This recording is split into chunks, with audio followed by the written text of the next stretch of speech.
Very good evening. Again we are here to discuss the chapter of class 10th biology section. How do organisms reproduce? How do organisms reproduce?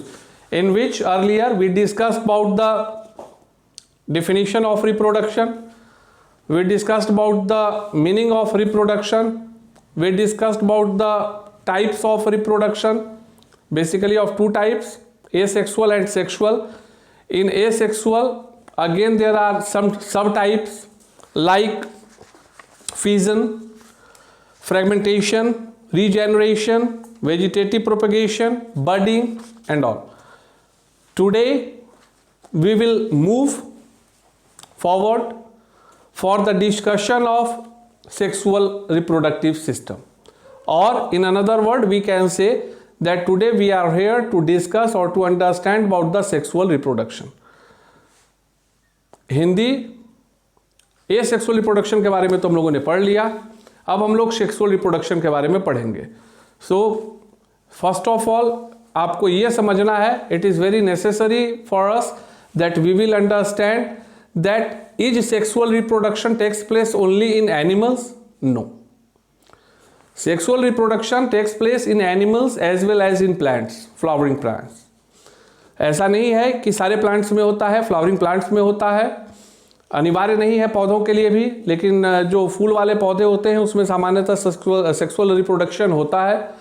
And earlier we discussed about the difference, actually grass root और basic difference between asexual reproduction and sexual reproduction, in which I told it to you that in asexual reproductive system or asexual reproduction system, only one parent is enough for the taking part in the process of reproduction.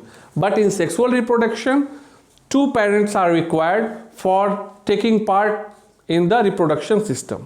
पहली बात तो ये है, दो आदमी चाहिए. It means what? In this a term will be there that male and female body is required for taking part in reproductive process or reproduction process.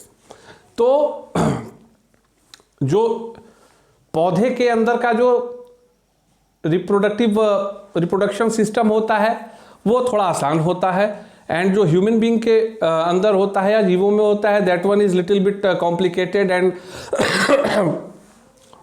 according to class 10th you need not to worry, but one line fact is there that lot of complications and technical terms are there in the reproduction process for the human being or animals.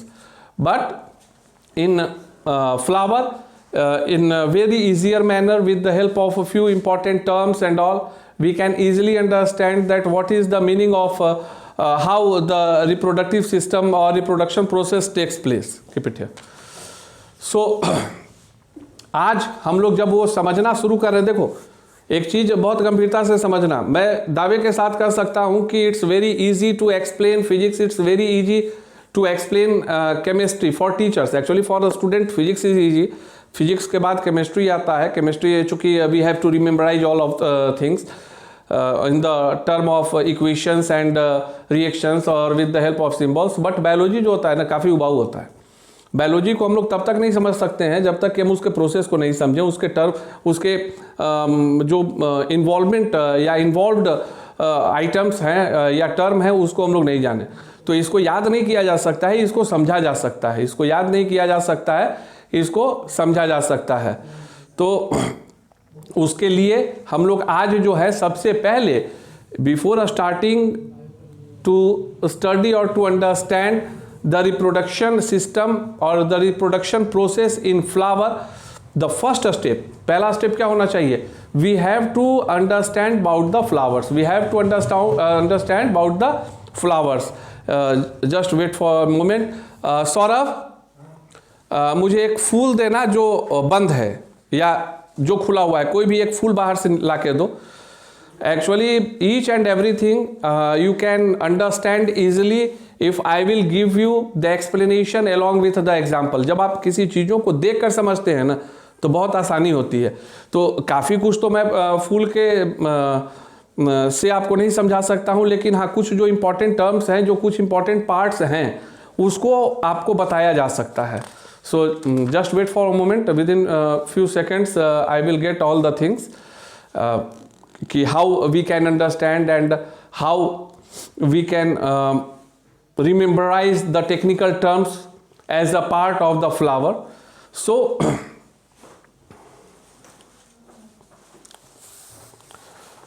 सबसे पहले फूल के बारे में जब whenever you will think और if you will imagine about the flowers, जब आप फूल के बारे में कल्पना करते हैं तो सबसे पहली चीज़ आप क्या कल्पना करते हैं कि एक ऐसी कृति जिसमें पत्तियां हों और ढेर सारे चीज हो। लेकिन one thing that is very clear for us कि फूल सीधे खिलता नहीं है। फूल जो है सीधे खिलता नहीं है। पहले वो क्या होता है, कली की अवस्था में होता है। पहले वो क्या होता है, कली की अवस्था में होता है। It means what, in the beginning of its life period, वो पहले जो होता है वो स्टेप 2 और 3 का आ गया, 1 का नहीं आया। पहले जो ये होता है, इस चीज को देखो, वो पूरा कवर्ड होता है, कली जैसा होता है, complete green. I am just again asking to my team that kindly provide me that thing. पहले जो फूल होता है वह कली की अवस्था में होता है। It means what, a structure in which all the parts of the flower, like what are the parts, petals, stigma, anther, मतलब जितने भी चीज हैं जो हम टेक्निकल टर्म यहाँ बोर्ड पर लिखा हुआ देख रहे हैं, जो हम लोग according to NCERT page number 134 left hand side corner side जो आप फोटो देख रहे हैं, माइट बी पॉसिबल, मैं उम्मीद करता हूँ, I am hoping that whenever you will start listening me, definitely you will like collect all the things like notebook and copy, pen, etc and etc.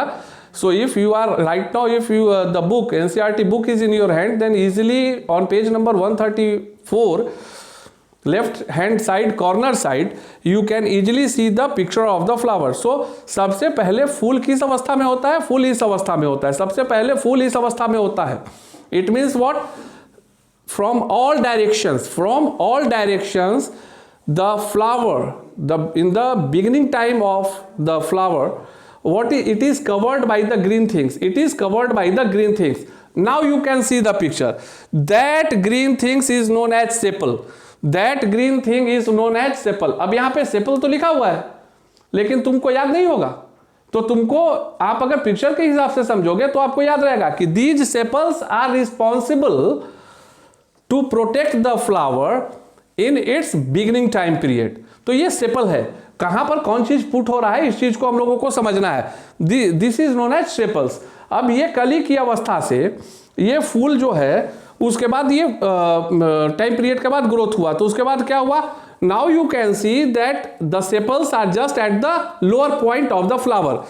Sepals are at the lower point of the flower. Now you can see it easily. आप अब इसको आसानी से समझ रहे हैं।